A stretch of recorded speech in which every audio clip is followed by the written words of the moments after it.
ఈ బడ్జెట్ రూపొందింది అధ్యక్ష. గత ఏడాది మన రాష్ట్ర ప్రజలు ఎన్డీఏ కూటమిపై విశ్వాసం ఉంచి నవశకానికి నాంది పలికారు. రాష్ట్ర ప్రజలు ఈ అపూర్వమైన తీర్పుతో ఈ రాష్ట్రాన్ని సరైన మార్గంలో నడిపించి వారి ఆకాంక్షలను నెరవేర్చాల్సిన గురుతర బాధ్యతను మా ప్రభుత్వానికి అప్పగించారు. ఈ ఏకపక్ష తీర్పు బ్రాండ్ ఆంధ్ర పునర్నిర్మాణంలో మా నిబద్ధతకు పునరుత్తేజాన్ని ఇచ్చింది. గత ప్రభుత్వం తమ 5 ఏళ్ల పాలనలో సామాన్యులు ప్రశాంతంగా బతకలేని భయానక మరియు అభద్రతా వాతావరణాన్ని సృష్టించింది. గత పాలకుల పాలనంతా నిర్లక్ష్యం, విధ్వంసం, భావితరాల భవిష్యత్ వినాశనంగా వర్ణించవచ్చు. ఈ విషయాన్ని మనమందరం నిరంతరం గుర్తుపెట్టుకోవాలి. రాష్ట్ర విభజన తర్వాత మన పౌరులు ఎంతో శ్రమ కోర్చి ముందడుగు వేశారు. రాష్ట్ర విభజన తర్వాత ఎన్ని ఇబ్బందులు ఎదురైనా 2014-19 మధ్యకాలంలో మన రాష్ట్రం మునుపెన్నడూ చూడని 2 అంకెల వృద్ధిని సాధించడమే కాక ప్రజల ఆకాంక్షలను నెరవేర్చింది. అయితే 2019లో వచ్చినటువంటి ప్రభుత్వం రాష్ట్ర పురోభివృద్ధికి అడ్డుకట్ట వేసింది.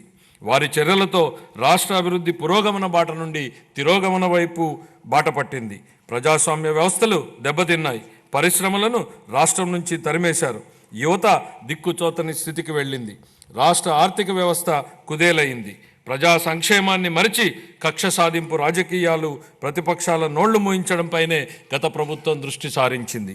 ప్రజాస్వామ్యంలో ప్రభుత్వ మార్పు అనేది ఒక సాధారణమైన విషయం. అయితే గత 5 ఏళ్ల అవినీతి, అసమర్థ పాలనలో ఎదుర్కొన్న కష్ట నష్టాల తర్వాత 2024లో రాష్ట్ర ప్రజలు తమ జీవితాల గురించి కాకుండా వారి పిల్లల భవిష్యత్తు కూడా ఆలోచించి ఇచ్చిన ఈ అద్భుతమైన తీర్పు 93% సీట్లు, 57% ఓట్ల అసాధారణ మెజారిటీతో ప్రజలు వారి పిల్లల భవిష్యత్తు మరియు సంరక్షణ బాధ్యతలను మా ప్రభుత్వానికి అప్పగించారు. మా ప్రభుత్వం అధికారం చేపట్టిన తర్వాత మన రాష్ట్ర పరిస్థితులను సమీక్షించి లోతైన విశ్లేషణలు జరిపి శ్వేతపత్రాల ద్వారా గత ప్రభుత్వ దుష్పరిపాలనను బెట్టబయలు చేసింది. తద్వారా మన రాష్ట్రం దిశానిర్దేశనం లేకుండా అస్తవ్యస్తంగా ఉందని గుర్తించాం. మన రాష్ట్రంలోని సంస్థలన్నీ నాశనమయ్యాయి. ఆర్థిక వ్యవస్థ కుప్పకూలింది. అప్పులు భారీగా పెరిగాయి.